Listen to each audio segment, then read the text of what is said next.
both gold and silver are going to keep outperforming fiat currencies.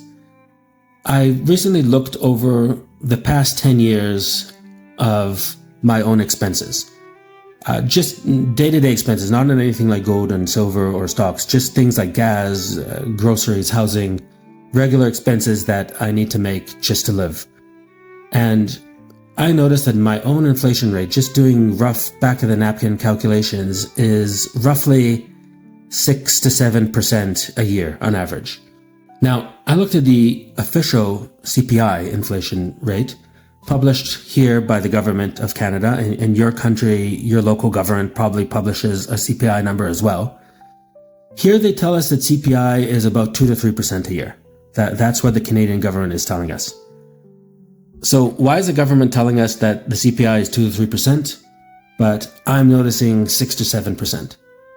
So I hopped onto the Government of Canada's website to see how they got to 2 to 3%. How are they calculating it? And this is what I found. I'm going to read to you right now from the Government of Canada's website about their method of calculating the CPI. Are you ready? Okay, here we go. The Government of Canada says, the information collected for the purposes of calculating the Consumer Price Index, CPI, is confidential as defined by the Statistics Act.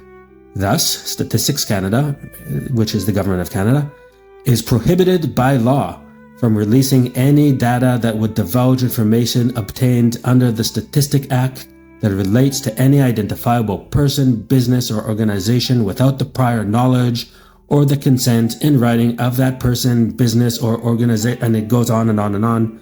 A lot of legal mumbo jumbo, but the key takeaway from this is that they're not telling us how they're calculating the CPI. They actually say it's confidential and it is illegal for them to tell us how they're calculating it.